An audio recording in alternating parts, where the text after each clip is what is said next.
Sports Talk Chicago. Here with Jon Zaghloul, and we are back and ready for today's special guest. He's a longtime Chicago sports reporter, host of the Grobstein-Schuster Express, and the host of the Sharpshooters podcast. Please welcome David Schuster to the program. David, it's great to have you on. How are you? John, I'm doing great, and I appreciate you having me. So, David, what's wrong with the Bulls right now? Well, the simple answer is they're just not good enough. But I'm going to be honest with you. I'm a little surprised that ever since they've made the trades, they haven't played better. Now, obviously, Zach LaVine has not been there for the last 4 or 5 games, and I don't know when he's going to be able to return from his safety and health protocols, obviously something to do with COVID. But, ever since they made the trade, I thought the roster overall improved. They really didn't give up anything player-wise. Obviously, the 2 first-round future draft picks, that could come back to haunt them. That remains to be seen. But the roster overall, I thought, was better.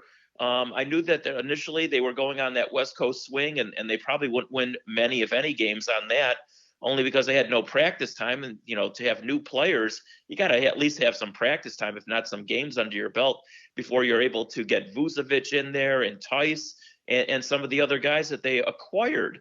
But, now that they have their legs underneath them and they've had some practice time, I'm surprised that they've lost some of the games that they have. So, I know you've had a running battle with a mutual friend of ours that they should tank out, and I tend to agree with you. I agree with you. Of course, I disagree with George on a lot of things, so that goes without saying. But, and I can kid and say that. But, they're not going to make the playoffs this year. They're now 2 games behind Washington, and Washington's one is on a long winning streak. And Russell Westbrook, believe it or not, has put himself into the MVP equation here of how he's played for like the last 2.5 months. So they're not going to catch Washington. Washington will be above them. Toronto is also not going to make it. And then, then it's a matter of, if they're able to tank well, or at least lose enough games, and once again hope to get lucky in the lottery. And they have to have, a top 4 pick, because that first round draft pick is top 4 protected. That would be the best of all worlds at this point, because even if by chance they were able to overtake Washington, they're not going to get into a playoff series. So it really makes no sense to me. Did Ainke jump the gun a bit? Were the Bulls not ready to make these moves and become, quote unquote, a contender? Well, I don't think that the trades were made for, being a contender this year. I mean, obviously Vucevic, anytime you can get an all-star center, you got to do it. I mean, listen, I'm pretty old-fashioned. It's still a big man's game, and you have to have somebody who can play center. Wendell Carter Jr., God bless him, he did the best he could. He'll do the best he can going forward in his NBA career. He might play another 5 to 8 years, but he's undersized. They did not have a center of consequence. Vucevic, and I've been watching him for a long time, is an all-star center, at least on the offensive end of the court. Defensively, I've been a little bit disappointed. There's been a lot of guys who have, especially guards, who have just blown by him.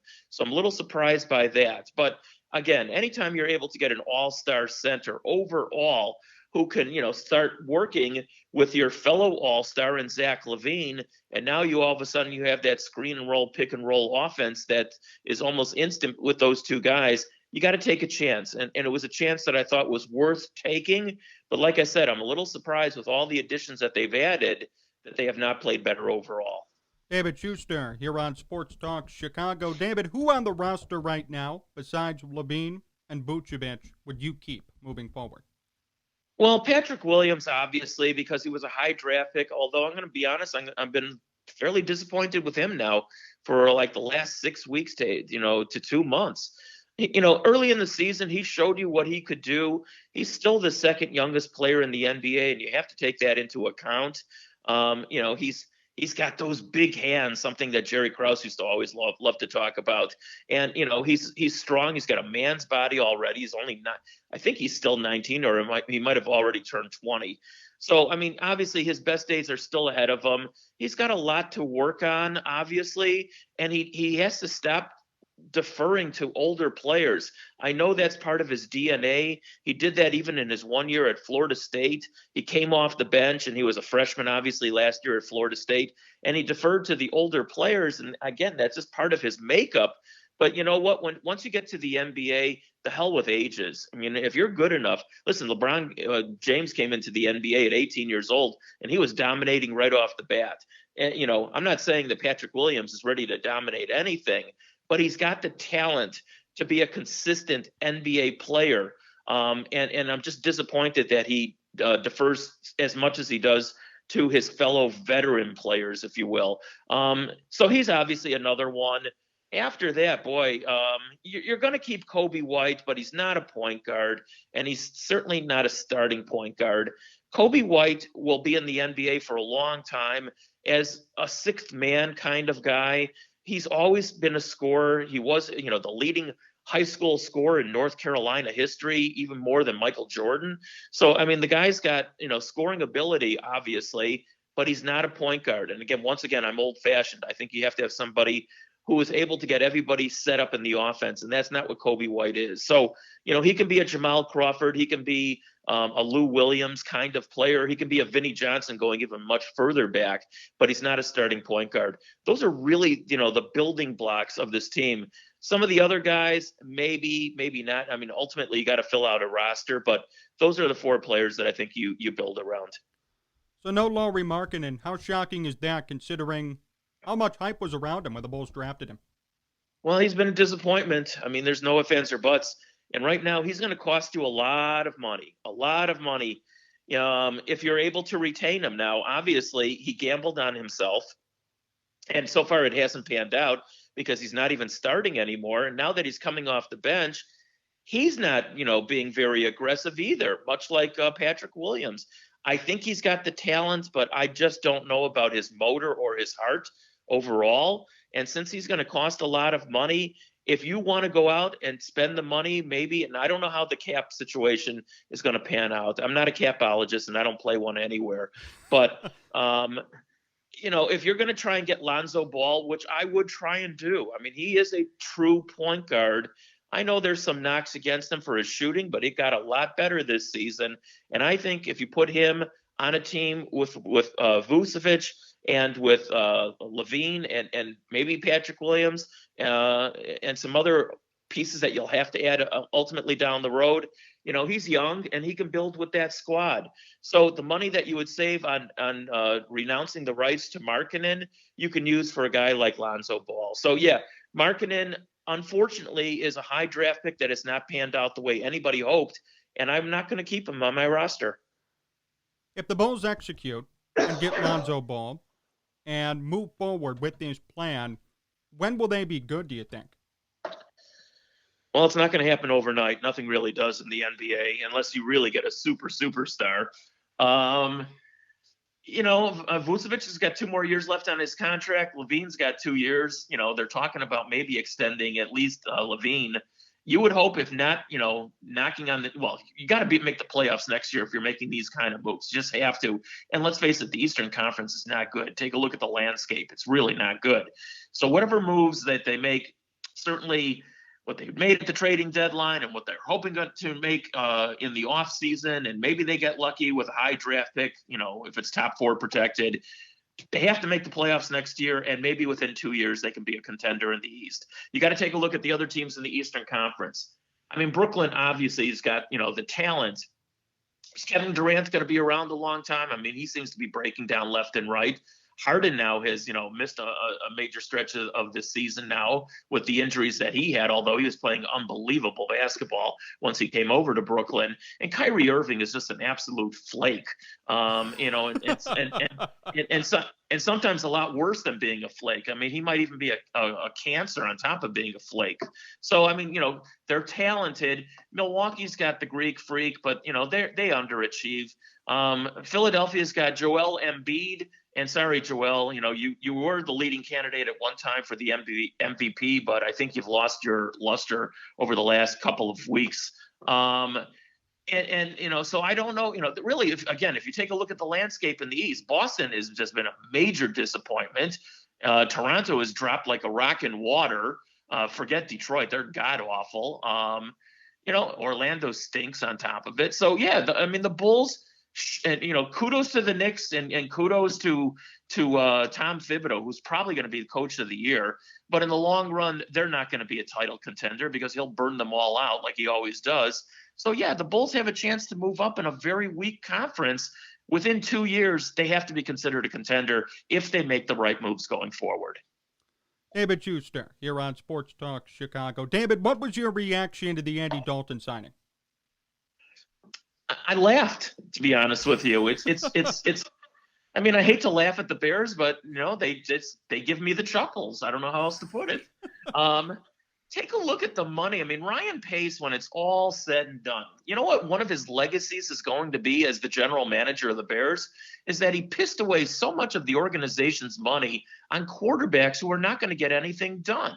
Mike Glennon got $18.75 million for the 4 games that he played. That comes out to about $4.75 million. He was 2-2, and even the 2 games, he wasn't responsible for the wins. So, I mean, think about that: $18.75 million for 4 games that guy played. Mitch Trubisky never should have been drafted as high as he was, and what a joke it was moving up even one spot.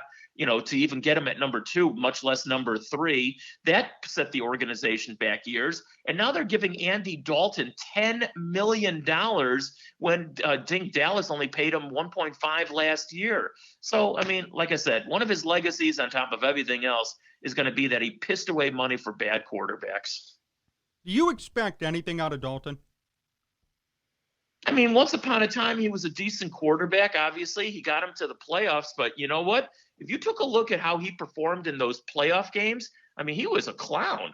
I mean, I hate to use that word, but he was god awful. He had, what was it? He had 6 interceptions and 2 or 3 fumbles that he lost, and he had 1 touchdown pass in his 5 playoff games that they lost all of them. Now he was I should say a Pro Bowl quarterback, but he also had one of the best receivers in football, to throw to during his his best time in Cincinnati. Do I expect him to do much? No, I really don't. But first of all, let's see what they surround him with. The offensive line has got to get better, as in much. The running backs got to stay healthy, and they have to upgrade overall the wide receiver position. So I don't expect much overall from him. He's basically a stopgap. That's why it's a 1-year contract. Are the Bears officially done at quarterback, do you think? What could they do in the draft? Well, they're not going to trade up in the first round. They really have no resources to trade up. I mean, they gave away so many draft picks, certainly for Khalil Mack. And who knows if that trade is going to pan out the way overall that they had wanted it to. So far, in my estimation, it has not. I don't think they're going to be able to trade up in the first round. There's 5 very good quarterbacks, supposedly, but they're going to go within the top 10 picks. So I don't see that happening. There's a second or even third tier of quarterbacks that can be made available in the second and third rounds.